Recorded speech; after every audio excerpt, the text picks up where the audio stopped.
குலதெய்வம் கண்டுபிடிக்கிறத பற்றி பேசணும். அந்த குலதெய்வ வழிபாடை பற்றி நீங்கள் பிரமாதமாக பேசுவீங்க. கண்டிப்பாக. அந்த குலதெய்வ வழிபாடும் சொல்லுங்க ஐயா. கண்டிப்பாக. என்னுடைய நான் சொல்கிற முறைகள் யாராரோ எப்படியோ கும்பிட்டுட்டு இருப்பாங்க, அது அவங்களுடைய விருப்பம். ஆண் தெய்வமாக இருந்தால் அமாவாசை, பெண் தெய்வமாக இருந்தால் பௌர்ணமி. உங்கள் குலதெய்வ கோயிலுக்கு போய் ஆண் தெய்வமாக இருந்தால் அமாவாசை, பெண் தெய்வமாக இருந்தால் பௌர்ணமி. அந்த பௌர்ணமி இருக்கிற நேரத்தில் பகலாகவும் இருக்கலாம், இரவாகவும் இருக்கலாம்.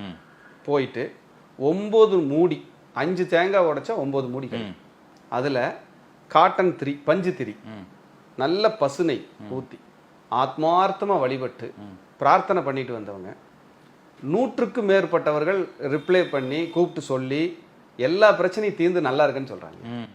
ஏன்னா அமாவாசை பௌர்ணமியில் தான் திரிசூன்யம் இல்லாத நாட்கள். நம்ம முன்னோர்கள் எப்படி வச்சுருக்காங்கன்னு பாருங்கள். அந்த இடத்துல சூன்ய தோஷம் இல்லை. நம்ம போய் நின்னோம்னா, குல தெய்வத்துக்கிட்ட நம்ம நின்னோம்னா, என் குழந்தை வந்துருச்சு, அப்படியே அந்த சாமி பூரிப்பாக என் குழந்தை, என் வம்சம், என் குலம் வந்து நிற்குது அப்படின்னு கண் திறந்து பார்க்குமாமாங்க. அந்த குலசாமி கிட்ட நிற்கும்போது எல்லா பிரச்சனையும் அப்படியே வடிஞ்சிருங்கய்யா. ஆனால் சிலருக்கு குலதெய்வம் போயிட்டு வந்தாலே பிரச்சனை வரும். ஆமாம், போகிற வழியில் சண்டை வரும். இதுவும் நம்ம கட்டத்தில் தான் இருக்கு. அப்போ 5ஆம் அதிபதி என்ன நிலையில் இருக்காரு, சூரியன் என்ன நிலையில் இருக்காரு, குரு என்ன நிலையில் இருக்காரு, சனி என்ன நிலையில் இருக்காரு, இந்த நாளையும் நம்ம கவனிக்கணும்.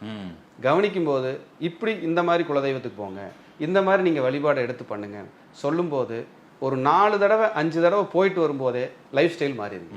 இப்போ இந்த பௌர்ணமி வழிபாடுங்கிறது, அது எனக்கு பெண் தெய்வம்னாலும் அப்படி கேட்டுக்கிறேன். பௌர்ணமி வழிபாடுங்கிறது அது எப்போ பண்ணோம் பண்ணிகிட்டே இருக்கலாமா, தொடர்ந்து இத்தனை வாரம் பண்ண அப்படி? அதெல்லாம் இல்லைங்க. பௌர்ணமிக்கு நின்றுங்க. சக்தியின் உச்சமான நாளுங்க பௌர்ணமிங்கிறது. கரெக்டாக 180 டிகிரியில் சூரியன் சந்திரன் இருப்பாங்க. அப்போ போய் நம்ம நிற்கும்போது ஒரு பெரிய விமோச்சனம் கிடைச்சிருங்க. நிச்சயமா ஒரு ஆற்றல், அது வந்து சொல்லி தெரியாது. அங்கே போய் நின்றுட்டு வரும்போது வளர்ச்சி இல்லை. இனிமேல் நான் பௌர்ணமிக்கு போயிடுறேன். சூப்பர். இப்போங்க நம்ம போகிறப்ப உள்ளே போகிறப்ப காவல் தெய்வங்கள் வெளியே நிற்கும். நம்ம குலதெய்வத்துக்கு காவல் தெய்வங்கள் இருக்கும், அதுக்கு இது மாதிரி கும்பிடலாமா? கண்டிப்பாங்கய்யா. காவல் தெய்வம்ங்கிறது வந்து அந்த சாமிக்கான காவல் தெய்வம் இல்லை, நம்ம குலத்தையே காக்கிற காவல் தெய்வம். நிறைய பேர்த்துக்கு வேறு வேறு வடிவங்கள் இருக்கும். கண்டிப்பா அவங்களுக்கு ஒரு பிரார்த்தனை வைக்கணும். இன்னுமே குலதெய்வத்துக்கு வெற்றிலை பாக்கு, எலுமிச்சம்பழம் இதை வச்சு கும்பிட்டு வர சொல்லுவேன். நம்ம பேச்சு வாக்கில் என்ன சொல்றோம், என்னப்பா வெத்தலை வாக்கு வச்சு தான் ஒன்று அழைக்கணுமா சொல்றோமா இல்லைங்களா? அப்போ கல்யாணத்துக்கு ஒருத்தரை கூப்பிடுறோம், திருமணத்துக்கு என்ன வச்சு கூப்பிடுறோம்? வெத்தலை வாக்கு வச்சு கூப்பிடுறோம். வெத்தலை வாக்கு வச்சு தான் நம்ம ஒருத்தரை அழைக்கிறோம். அது ஒரு மரியாதையா நினைக்கிறாங்க.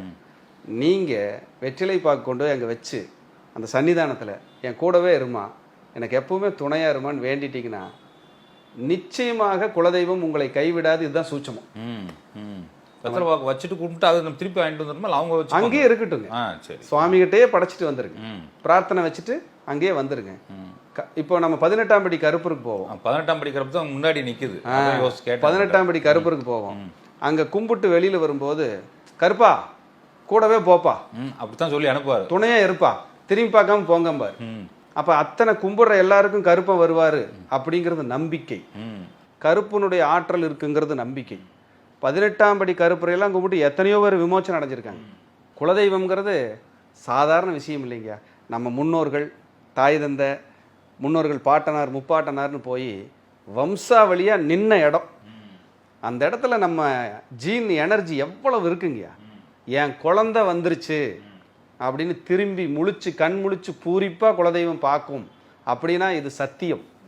இது மாறவே செய்யாது. நிச்சயமா நீங்க சொல்ற வழிபாடை நம்ம நேரிலும் பண்ண ஆரம்பிச்சிருவாங்க. அவங்களுக்கு வாழ்க்கையில ஒரு நல்ல விமோசனம். இதை பார்த்துட்டு இருக்கிற நேயர்கள் 100% இந்த வழிபாட்டினால திருப்தியும் வெற்றியும் அடையணும். ஏன்னா எந்த உள்நோக்கம் இல்லாம பேசுறேன். கிளைண்ட் நல்லா இருக்கணும். அவங்க நம்மளை அணுகுறாங்க, அணுகல அதெல்லாம் அப்புறங்கயா. ஜெயிச்சாங்கன்னா இந்த வார்த்தைக்கு ஒரு பலம். நிச்சயமா அவங்களுக்கு, அதாவது இதை பார்த்துட்டு இருக்கோம் 10 பேர் பயனடைஞ்சாங்கன்னு வச்சுக்கோங்க, கண்டிப்பா அதுவே எவ்வளவு பெரிய விஷயம். நல்லா இருக்கணும், எல்லாரும் நலமா இருக்கணுங்கிறது தான் என்னுடைய ஆத்மார்த்தமான வேண்டுதல். நிச்சயமா